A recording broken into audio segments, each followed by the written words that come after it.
Bine v-am găsit, dragii mei din Zodia Berbec, oriunde v-ați afla. Bine ați venit tuturor pe canalul meu, Tarot Flori de Loto. Numele meu este Nina, pentru cei care nu mă cunosc, și ca de obicei mă bucur să vă am alături la fiecare lectură. Azi voi face o lectură atemporală, fără limită de timp. Ce înseamnă asta? Este o lectură care nu are o anumită perioadă de timp, în așa fel încât voi să o puteți urmări oricând doriți sau pur și simplu atunci când apare în viața voastră. Coincidențele în tarot nu există, așa că dacă ați ajuns aici, sigur, un mesaj este important pentru voi.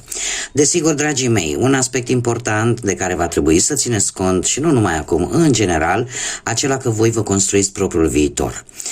Așa că vă rog din suflet să luați decât acele mesaje care rezonează cu voi, iar restul lăsați-le să zboare în univers, pentru că, sigur, sunt pentru alte energii, alte persoane care, într-o mai mică sau mai mare măsură, au o legătură cu Zodia Berbec. Cum desigur, dacă nu veți rezona cu această lectură, puteți viziona celelalte zodii care pot reprezenta pentru voi, nu știu, ascendentul sau oricare altă planetă sau conjunctura astrală din harta voastră natală. Bun, deci toți cei care aveți Soare, Lună, Venus sau ascendentul în Zodia Berbec, atunci această lectură este de asemenea și pentru voi. Și spuse toate acestea, haideți să începem și să vedem care este situația actuală pentru dragii mei din Berbec în acest moment în care voi urmăriți această lectură. Și avem, dragilor, pentru unii dintre voi e posibil să fie trecut printr-un oarece conflict sau poate chiar printr-o umilire din partea unor anumite persoane. Nu știu dacă Zodia Vărsător vă spune ceva. Cert este că ceva destul de negativ, poate că nu ați fost lăsați să vă expuneți punctul de vedere sau poate că vă simțiți voi un pic așa mai vulnerabili, sau pur și simplu într-o anumită situație imaginea voastră a fost pusă un pic în disgrație. În prezent se pare că aveți anumite persoane, posibil din zodii de pământ, Taur, Fecioară sau Capricorn, care cumva vă ajută, vă dă acea siguranță, vă ajută să vă ridicați, să vă înrădăcinați mult mai bine și să încercați cumva ca anumite situații din viața voastră să încerce să devină realitate, dar să prindă așa ușor contur. În următoarea perioadă, cărțile îmi spun, avem exact zodia voastră și trebuie să vă spun un aspect important, dragilor. Avem cifra 8, cifra 8 care, după cum bine știți, cei care mă urmăriți și probabil că v-ați obișnuit cu anumite cifre, da, și ce simbolizează ele, cifra 8 ne spune că veți reuși într-un proiect pe care voi vi l-ați dorit de foarte multă vreme și, după cum bine vedem, ați trecut prin multe lucruri foarte negative, posibil prin umilințe, așa cum am mai spus, prin anumite pedepse nedrepte, prin închidere posibil de afaceri sau ați avut așa parte de o perioadă în trecutul nu foarte îndepărtat în care practic lucrurile nu au fost tocmai în favoarea voastră și eu aș spune că au avut mare influență negativă anumite persoane, da? Ca lucrurile să nu fie chiar atât de ușoare pentru voi. Totuși, într-un viitor apropiat, de când urmăriți totuși această lectură, avem aici steaua, o stea căzătoare, o stea care vine să îți aducă lucruri bune. În sfârșit, vei fi nevoit să treci foarte rapid la acțiune, vei fi nevoit să faci uz de toate calitățile care te desăvârșesc pe tine ca și zodie. Berbecul, în general vorbind, reprezintă energia, reprezintă dinamismul. Nu vă place să primiți ordine așa, fără să aibă și o bună, cum să spun eu, dacă vi se spune că trebuie să faceți ceva, trebuie să vină și un argument solid. Dar nu sunteți genul de zodie care să meargă cu jumătăți de măsură, așa că pentru voi a câștiga este, cum să spun eu, este totul. da? Și luptați foarte mult pentru acest lucru, asta până când vine următoarea provocare, da? Sunteți foarte energici și, cum am mai spus, foarte dinamici. Și eu aș spune că în următoarea perioadă lucrurile încep să prindă contur cu sprijinul posibil al unor persoane din zodii de Pământ, cum am mai spus, Taur, Fecioară sau Capricorn. Acum, haideți să o luăm pe categorii și începem cu viața profesională și să vedem ce ne spune tarotul pentru dragii mei din Taur pentru următoarea perioadă. Haideți să vedem. E posibil unii dintre voi în acest moment să aveți ceva de rezolvat relaționat cu banca, cu un credit, cu vreo afacere sau cu a manageria, îmi cer scuze, un anumit lucru, da, îl conduce. Începe să-l pui să funcționeze. Așa că haideți să vedem ce vine pentru voi. Și începem cu viața profesională. Viața profesională. Din câte văd aici, așa la prima vedere, avem lucrurile stau bine. Trebuie să vă spun că nu puteți face lucrurile singur. Și că se pare că veți avea nevoie de sprijin din partea unor persoane în care voi aveți încredere și care cu sinceritate vor să vă ajute. Avem un 9 de monede care îmi vorbește despre situația în care se pare că pe planul ăsta, cel puțin profesional, cumva lucrurile parcă încet au început să avanseze. Unii dintre voi e posibil chiar să fi reușit în sfârșit să rezolvați un anumit dosar, poate de pensionare, de avansare, da? Sau poate brusc, dacă erați în căutarea de job, ceva a apărut, da? O ofertă avantajoasă a apărut pentru voi și asta vă va ajuta să creșteți și să avansați. În prezent, cum am mai spus, acest 3 de monede îmi spune că ai o valoare și care ți este recunoscută poate la locul de muncă în prezent, dar în același timp îmi spune că chiar dacă în acest moment, poate unii dintre voi nu câștigați pe măsura muncii pe care voi o depuneți, asta nu înseamnă că nu se va întâmpla niciodată. De ce? Pentru că avem împărăteasa care ne vorbește de abundență și care ne vorbește în primul și în primul rând de asemenea de zodie de Pământ, zodia Taur mai precis, care vine cu posibilitatea de a avansa, de o reușită sigură la nivel profesional. De asemenea, 3-ul de monede îmi vorbește despre concretizarea unei idei, a unui proiect din punct de vedere profesional cu ajutorul altor persoane. Da? Un fel de muncă în echipă. Mergem mai departe și haideți să vedem pe plan financiar ce vine pentru voi, dragii mei. Pe plan financiar, haideți să vedem o carte. Pe plan financiar aș spune că cu acest 4 de bâte, mai un pic că mă deranjează un inel, în fine, am rezolvat problema. Deci, acest 4 de bâte îmi vorbește despre o creștere economică și e posibil chiar să fie avut o reușită din punctul ăsta de vedere economic, financiar mă refer, da? Poate să fie obținut o anumită sumă de bani sau poate să fie obținut o anumită decizie care pentru tine din punctul ăsta de vedere al banilor să fie benefică. Ce vedem aici? Avem justiția, semnul balanței, justiția care îmi poate vorbi de o decizie, poate judecătorească sau în care să aibă legătură cu banii. Sau poate că vreți să faceți în acest moment, vreți să investiți bănuți în ceva pe termen mai lung pentru cum să spun eu, într-un anume fel pentru a câștiga ceva mai mult mai târziu.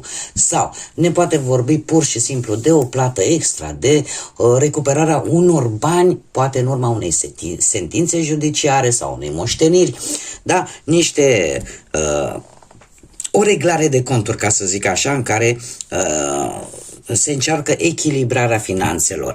Într-un viitor apropiat avem acest rege de cupe, semne de apă, rac, pești sau scorpion, da? Pentru cine interesează și zodiile și pentru cine rezonează aceste zodii.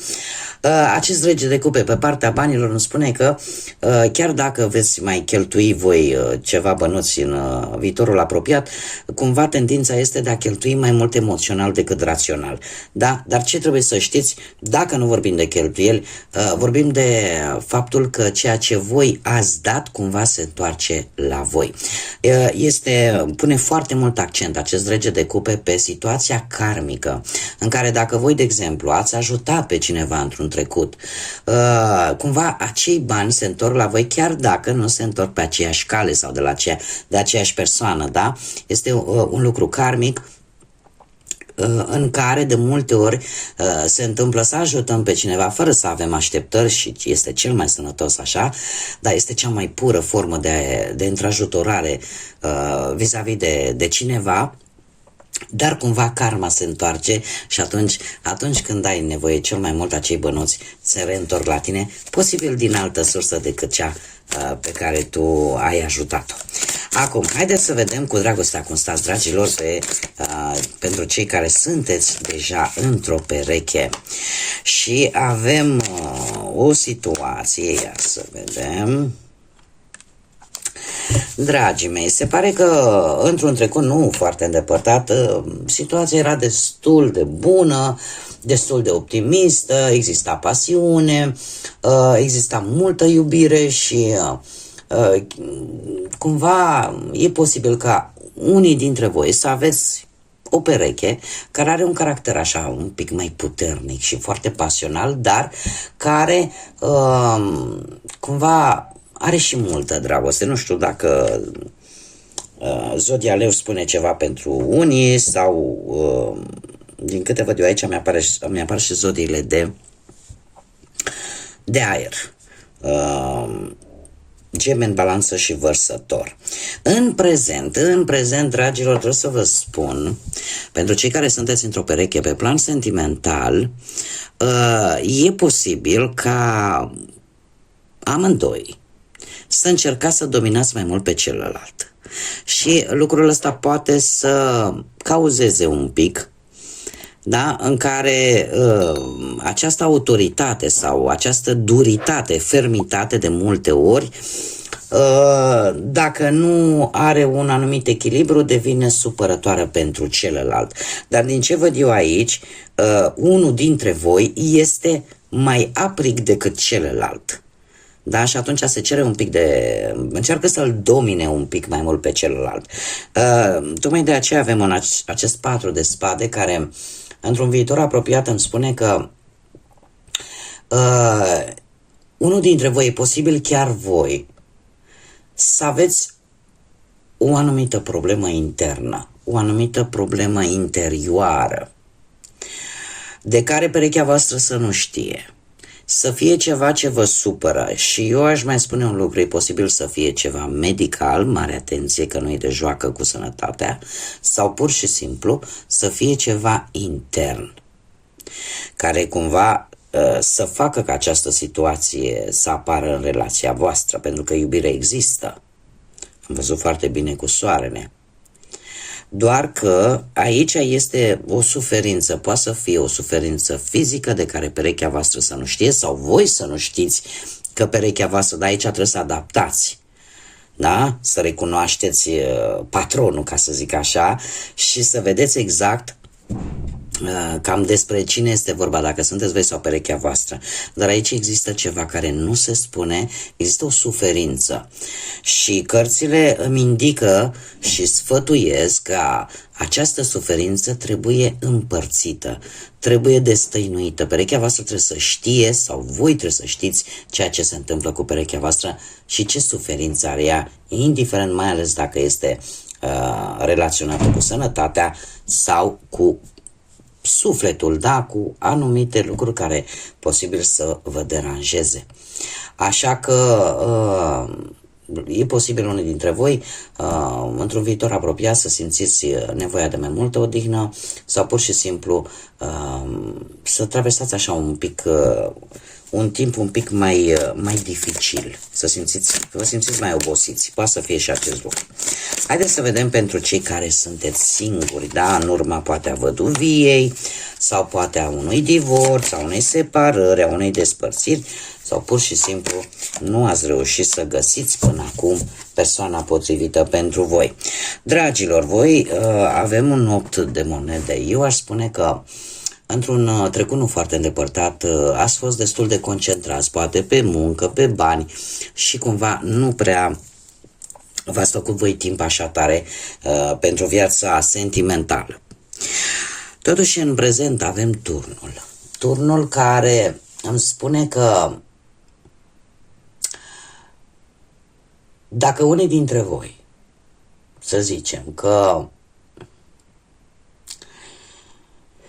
ați traversat, sau poate tocmai pentru că nu ați simțit nevoia, poate, da?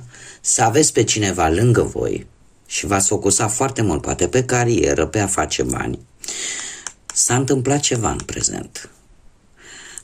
S-a schimbat ceva. Nu știu, a apărut o situație așa din neant, a apărut o situație foarte profundă și care v-a atras atenția în mod deosebit. Ce înseamnă asta, situația asta? Poate să fie orice. Ceva vi s-a întâmplat care a avut o conotație negativă. De ce nu pot să dau un exemplu? Pentru că exemple sunt multe. În momentul în care ți se întâmplă ceva negativ, indiferent pe ce plan, atunci sunt o multitudine de lucruri negative care ni se pot întâmpla. Cert este că avem un 7 de cupe. În viitorul apropiat, eu aș spune că opțiuni romantice vor apărea în viața voastră. Dar cumva îți trebuie acea capacitate să le vezi cu claritate și să-ți dai seama cam ce îți dorești cu adevărat de fapt de la o relație, pentru că 7 de cupe îmi indică o persoană visătoare, o persoană care își face foarte multe iluzii sau poate o persoană care are parte de niște oportunități destul de înșelătoare. Așa că atenție la ce alegi, pentru că în funcție de ce vei alege tu și în funcție de ceea ce tu îți dorești cu adevărat de la o relație, poate avea repercursiuni pe o perioadă lungă de timp, care pot fi la fel de pozitive cum la fel de negative. Dar aici ceva s-a schimbat. Nu știu, voi ați avut o experiență negativă, posibil, nu știu, să fi încercat, să fi vorbit poate cu cineva sau, nu știu, deci exemple, cum v-am mai spus, sunt multe, dar ceva s-a întâmplat care pe voi vă va schimba un pic așa de idee sau a declanșat poate apariția acestor șanse, acestor oportunități de a cunoaște pe cineva. Doar că toate aceste șanse trebuie să le analizați cu grijă, pentru că nu toate ele pot fi bune, pot fi benefice pentru tine din punctul ăsta de vedere sentimental, dar trebuie analizate cu mare grijă. De ce? Pentru că 7-le, eu i-aș pune denumirea cartea iluziilor, da? Cartea în care dacă nu ești atent, poți pierde mai mult decât crezi și e pe termen lung. Dar asta nu înseamnă că nu poate să fie și ceva pozitiv. Haideți să vedem care e mesajul pentru voi, dragilor, pentru următoarea perioadă. Un mesaj, te rog, pentru dragii mei din Berbec. Și avem focul renașterii, care ne spune în felul următor: renaști din flăcările care îți aduc o nouă viață. Și avem aici o minunată pasăre Phoenix, care îmi spune de fapt că de multe ori, exact cum bine am văzut cu acest turn, de multe ori trebuie să dăm cu nasul de asfalt ca să vedem situația de fapt așa cum este ea, reală. Și se pare că următoarea perioadă pentru voi, dragilor, va fi o perioadă în care voi efectiv vă dați seama că de fapt tot ce a fost negativ în viața voastră nu a făcut altceva decât să vă recompună, decât să renașteți din nou cu aceeași energie și același optimism și același dinamism care v-a consacrat. Așa că nu vă dați bătuți, pentru că o nouă perioadă, un nou mod de viață sau un nou mod de a gândi va apărea în viețile voastre și nu va face altceva decât să vă îndemne să o luați de la capăt mai puternici și mai plini de energie ca niciodată. Așa că, dragii mei, aceasta a fost lectura pentru voi. Eu vă mulțumesc tare mult pentru atenție. De asemenea, aștept cu mare interes like-urile, comentariile, distribuirile voastre, cum de asemenea îndemn pe toți cei care încă nu v-ați abonat. Eu vă aștept cu mare drag aici să o faceți și de asemenea trebuie să vă mulțumesc tuturor celor care prin micile voastre gesturi, dar atât de importante, prin like-uri, prin comentarii, prin distribuiri, contribuiți la susținerea și dezvoltarea acestui minunat proiect numit Tarot Flor de Loto. Până data viitoare când ne vom reîntâlni, numai bine vă doresc multă energie pozitivă și desigur să fiți iubiți, dragilor!